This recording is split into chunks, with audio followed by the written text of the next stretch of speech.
السلام علیکم ورحمۃ اللہ وبرکاتہ۔ عزیز طالبات، امید ہے آپ سب لوگ خیریت سے ہوں گے۔ آج کا ہمارا ٹاپک ہے جنوبی ایشیا میں برطانوی نظام تعلیم،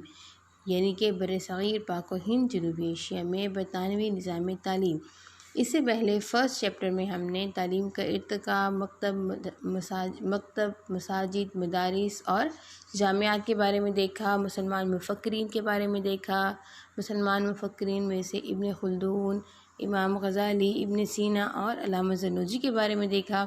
اور مزید ہم نے برصغیر میں مسلمانوں کے نظام تعلیم کے نمایاں پہلو دیکھے۔ مثلاً ان نمایاں پہلوؤں میں سے مقاصد تعلیم، نصاب تعلیم، طریقۂ تدریس، مانیٹوریل سسٹم، جائزہ اور تعلیمی نظم و نسق کے بارے میں ہم نے دیکھا۔ تو آج کا ہمارا ٹاپک ہے کہ جنوبی ایشیا میں جب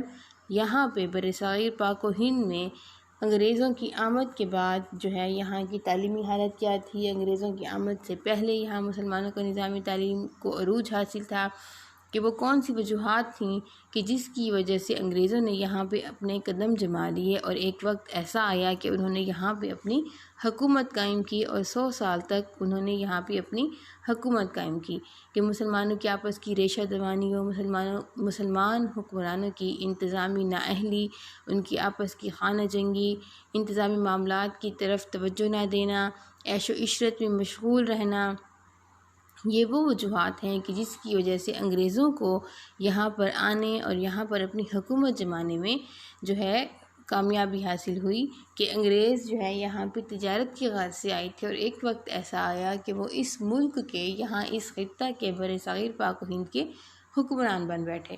تو آج ہم دیکھتے ہیں کہ انگریز مورخین اور ذمہ داران حکومت اس بات کی تعریف کرتے ہیں کہ جب مسلمانوں کا دور تھا تو یہاں پہ تعلیم عام تھی، مفت تھی، یونیورسل تھی، کہ تعلیم کی سہولتیں عوام و خواص سب کے لیے جو ہیں وہ وافر تھیں۔ سب سے پہلے اگر ہم دیکھیں تو سر تھامس منرو ہیں۔ سر تھامس منرو نے 25 جون 1822 کو اپنی رپورٹ جو ہے وہ پہلی رپورٹ پیش کی، جس میں انہوں نے یہ اعتراف کیا ہے کہ ہر صوبے میں 500 افراد کی آبادی میں ایک اسکول موجود تھا، اور آبادی کے 1/3 لوگوں کو اسکولوں کی سہولت دستیاب تھی۔ اس سے اب کیا ظاہر ہوتا ہے کہ جہاں پہ 500 کے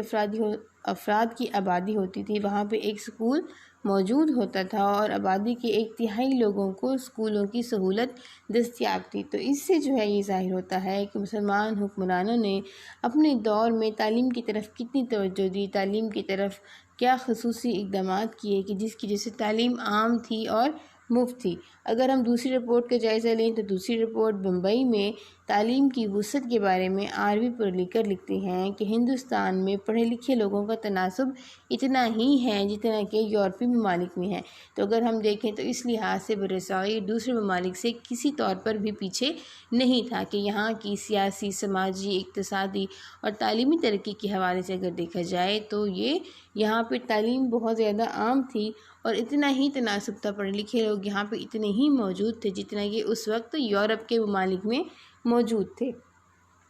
صوبہ بنگال اور بہار کی تعلیمی حالت کے بارے میں سب سے زیادہ مفصل رپورٹ ایک عیسائی مبلغ ولیم آدم نے تیار کی۔ اس نے اپنی رپورٹ میں بتایا کہ انگریزی حکومت کے آغاز کے وقت صوبہ بنگال اور بہار میں 5 سے 10 سال کی عمر کے بچوں کے لیے 1 لاکھ اسکول موجود تھے، جن میں پڑھنے لکھنے اور ابتدائی حساب کی تعلیم دی جاتی تھی۔ کہ دیکھیں اس سے بھی یہ ظاہر ہو رہا ہے کہ صوبہ بنگال اور بہار میں تمام آبادی 5 سے 10 سال کی عمر کے بچوں کے لیے 1 لاکھ اسکول موجود تھے، کہ 5 سے 10 سال کی عمر یعنی ابتدائی تعلیم کا حوالے سے اگر ہم دیکھیں تو ابتدائی تعلیم کے لیے، چونکہ بچے کی عمر ہم 5 سال کی عمر سے یا 4 سال کی عمر سے ہی وہ بچہ پڑھنا شروع کرتا ہے، تو اس سے یہ ظاہر ہوتا ہے کہ ابتدائی تعلیم کے جو اسکول تھے، جو مدرسے تھے، یہاں پہ مکاتب تھے، جس کو ہم مکاتب بھی کہتے تھے، کیونکہ ابتدائی تعلیم کے جو ادارے ہوتے ہیں وہ مکاتب کہلاتے ہیں۔ تو مکاتب کی تعداد 1 لاکھ تھی۔ اب ان مکاتب میں ابتدائی لکھنے پڑھنے اور حساب کتاب کی تعلیم دی جاتی تھی۔ اگر ہم پنجاب کے حوالے سے دیکھیں تو پنجاب کے متعلق مسٹر آرنر نے اپنی رپورٹ پیش کی ہے۔ وہ یہاں تعلیم کے بارے میں لکھتے ہیں کہ یہاں تعلیم عام ہے، مسلمان، ہندو اور سکھ سبھی تعلیم حاصل کرتے ہیں۔ البتہ اساتذہ سب مسلمان ہیں، بیشتر اساتذہ بغیر کسی معاوضہ کے تعلیم دیتے ہیں۔ یہ مدارس اوقاف کی آمدنی سے چل رہے ہیں۔ لڑکیوں کے لیے بھی جداگانہ اسکول موجود ہیں۔ تو اس سے کیا ظاہر ہوتا ہے کہ پنجاب کا صوبہ بھی کسی طور پر باقی صوبوں سے، باقی علاقوں سے کسی طور پر بھی پیچھے نہیں تھا۔ یہاں بھی تعلیم عام تھی، جیسا کہ اکثر اساتذہ کا مقصد جو ہے وہ رضا الہی کا حصول ہوتا تھا، اس لیے وہ تعلیم دینے کے لیے کسی قسم کا معاوضہ نہیں لیتے تھے۔ اہل ثروت نے خود تعلیمی مدارس قائم کر رکھے تھے۔ بعض اساتذہ کے گھر بطور مکتب کے، بطور مدرسہ کے استعمال ہوتے تھے۔ مسجد بھی ابتدائی تعلیم کے مرکز کے طور پر استعمال ہوتی تھی۔ تو یہاں جو ہے یہ مسلمانوں کی تعلیمی ترقی کا اندازہ اس بات سے ہوتا ہے کہ پنجاب میں بھی جو ہے وہ تعلیم جو ہے بہت عام تھی۔ یہاں پہ مسلمان، ہندو اور سکھ سبھی تعلیم حاصل کرتے تھے۔ لڑکیوں کے لیے الگ سے اسکول بھی موجود تھے۔ اس کے بعد سر ولیم ہنٹر لکھتے ہیں کہ ملک پر ہمارے قبضے سے پہلے مسلمان نہ صرف سیاسی اعتبار سے بلکہ علمی اعتبار سے ہندوستان میں بڑی قوت رکھتے تھے۔ ان کا نظام تعلیم اعلیٰ درجہ کی ذہنی تربیت دیتا تھا اور یہ ہندوستانوں کے دیگر تمام تعلیمی نظاموں سے بدرجہ بہتر تھا۔ بدرجہ بہتر سے مراد کہ بہت زیادہ بہتر تھا کہ یہاں کا تعلیمی نظام مسلمانوں کی نہ صرف ذہنی، جسمانی، روحانی، اخلاقی جو ہے وہ تربیت کرتا تھا بلکہ مسلمانوں کی متوازن نشو و نما کے قابل بناتا تھا۔ ایک طرف تو جہاں مسلمانوں کو دینی علوم سکھائے جاتے تھے، ساتھ میں ان کو دنیاوی علوم بھی سکھائے جاتے تھے۔ انہیں فنون سپاہ گری، شمشیر زنی، گھڑ سواری کی تربیت بھی دی جاتی تھی۔ نیزہ بازی کی مہارت بھی ان کو سکھائی جاتی تھی۔ تیراکی کی مہارتیں بھی سکھائی جاتی تھیں۔ اس کے علاوہ جلد سازی، کتابت کی فنون بھی سکھائے جاتے تھے تاکہ جو ہے تعلیم سے فارغ ہونے والے طلبہ تعلیم حاصل کرنے کے بعد اپنی معاشی خود کفالت کی منزل بھی حاصل کر سکیں، وہ کسی دوسرے پر معاشی لحاظ سے بوجھ نہ بن سکیں۔ تو یہ تو تھا انگریزوں کی مختلف رپورٹیں جو کہ انہوں نے مسلمانوں نے بر صغیر کی تعلیمی حالت کے بارے میں پیش کی ہیں، جن میں سب سے پہلی رپورٹ ہے سر تھامس منرو کی، اس کے بعد سر آر وی پرلیکر کی دوسری رپورٹ ہے، تیسری رپورٹ صوبہ بنگال اور بہار کے بارے میں عیسائی مبلغ ولیم آدم کی ہے، چوتھی رپورٹ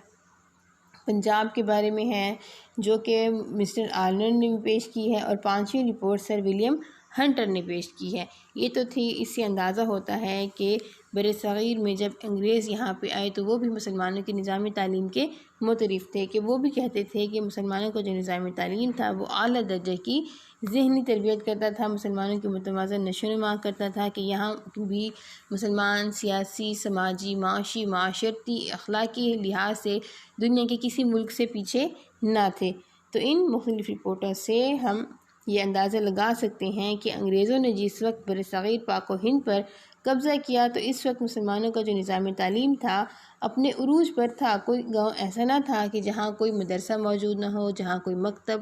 یا کوئی ادارہ موجود نہ ہو کہ جہاں پہ بچے تعلیم حاصل کر سکیں۔ انگریز جیسا کہ ہم سب جانتے ہیں کہ بر صغیر میں تجارت کرنے کے لیے آئے تھے، تجارت کی غرض سے آئے تھے، اور بالآخر کیا ہوا کہ وہ اس ملک کے حکمران بن بیٹھے۔ یہاں پہ انہوں نے اپنی حکومت قائم کر لی، کہ آپس کی بہت سی وجوہات تھیں مسلمانوں کی، کہ آپس کی خانہ جنگی تھی، ان کی آپس کی ریشہ دوانیاں تھیں، آپس کی رنجشیں تھیں، آپس کی انتظامی نااہلی تھی۔ مسلمانوں نے جنگی تربیت کی طرف، جنگی علوم اور فنون کی طرف توجہ دینا کم کر دی، عیش و عشرت میں پڑ گئے، کہ جس سے کیا ہوا کہ دوسرے جو ہے لوگ آ کر یہاں کے حکمران بن بیٹھے۔ اگر ہم دیکھیں تو سب سے پہلے جو ہے ایسٹ انڈیا کمپنی نے تجارتی کمپنی کی حیثیت سے ایک نمایاں حیثیت یہاں پہ حاصل کر لی۔ اس کے علاوہ 1757 میں جنگ پلاسی لڑی گئی۔ جنگ پلاسی کے بعد بھی انگریز یہاں پر ایک حکمران طاقت بن کر ابھرے۔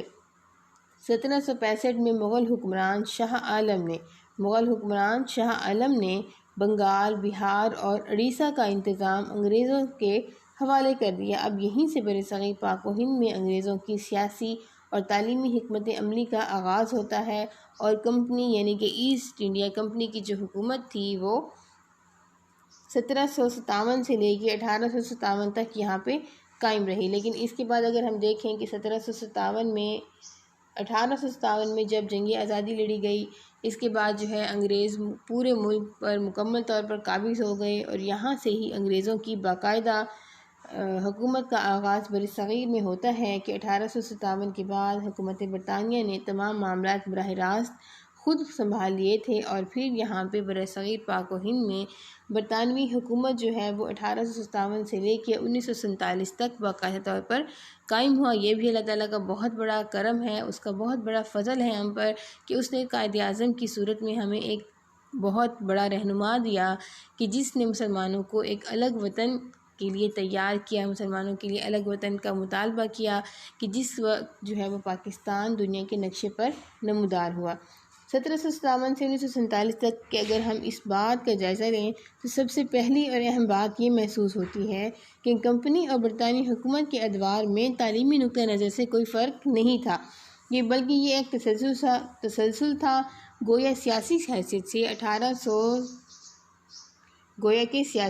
سے 1857 جو ہے وہ اہم موڑ ہے، لیکن حکومتی پالیسی میں کوئی تبدیلی واقع نہیں ہوئی تھی۔ دوسری نمایاں بات یہ تھی کہ جو تعلیمی پالیسی کمپنی نے وضع کی تھی اس پر مکمل طور پر عمل درآمد مسلمانوں کے دور حکومت میں ہوا، کہ برطانوی دور حکومت میں ہوا کہ تعلیمی پالیسی تو وہی تھی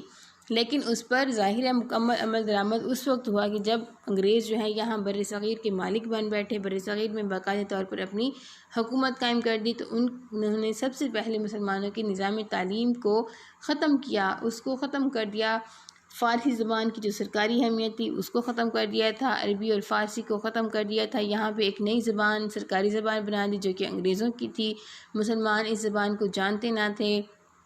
تو یہ وہ تبدیلیاں تھیں، اور اس کے علاوہ مسلمانوں کو معاشی، معاشرتی، سیاسی، اخلاقی لحاظ سے انہوں نے بہت پستی کی طرف دھکیل دیا۔ مسلمان جو اپنے دور میں انہوں نے اپنا ایک عروج کا دور دیکھا تھا، اب مسلمانوں پر زوال آ گیا تھا، اور بھی مسلمانوں کے اندر بہت سی تبدیلیاں قائم ہوئی، یہ پھر ہم مزید دیکھیں گے۔ تو آج کے لیکچر طالبات یہاں تک، امید ہے آپ کو سمجھ میں آ گیا ہوگا۔ آج کے لیکچر میں ہم نے برصغیر کے نظام تعلیم، برصغیر میں انگریزوں کی آمد سے پہلے مسلمانوں کے نظام تعلیم کا ایک تھوڑا سا جائزہ لیا ہے کہ انگریزوں نے خود، انگریز مفکرین نے، انگریز مورخین نے اپنی رپورٹوں میں مسلمانوں کے نظام تعلیم کے بارے میں کیا جو ہے وہ پیش کیا ہے کہ وہ خود بھی مسلمانوں کے نظام تعلیم کو مانتے ہیں کہ مسلمانوں کا نظام تعلیم اعلیٰ درجہ کا تھا، بہترین تھا،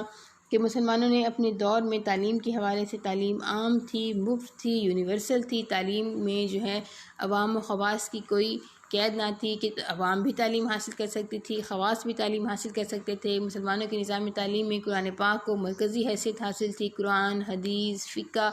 تفسیر، حدیث ایک طرف تو یہ دنیاوی علوم، اور ساتھ میں فلسفہ، منطق، علم الکلام، یہ مضامین بھی طلبہ کو پڑھائے جاتے تھے، طب جیسا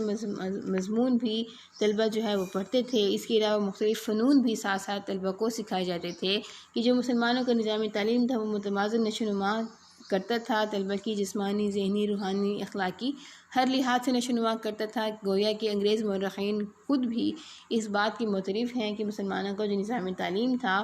وہ اعلیٰ درجے کی ذہنی تربیت کرتا تھا اور تمام یورپ کے تمام نظاموں سے بدرجہ بہتر تھا۔ تو آج کی لیکچر یہاں تک، امید ہے آپ سب کو سمجھ میں آ گیا ہوگا۔ اوکے جی طالبات، اللہ حافظ، والسلام۔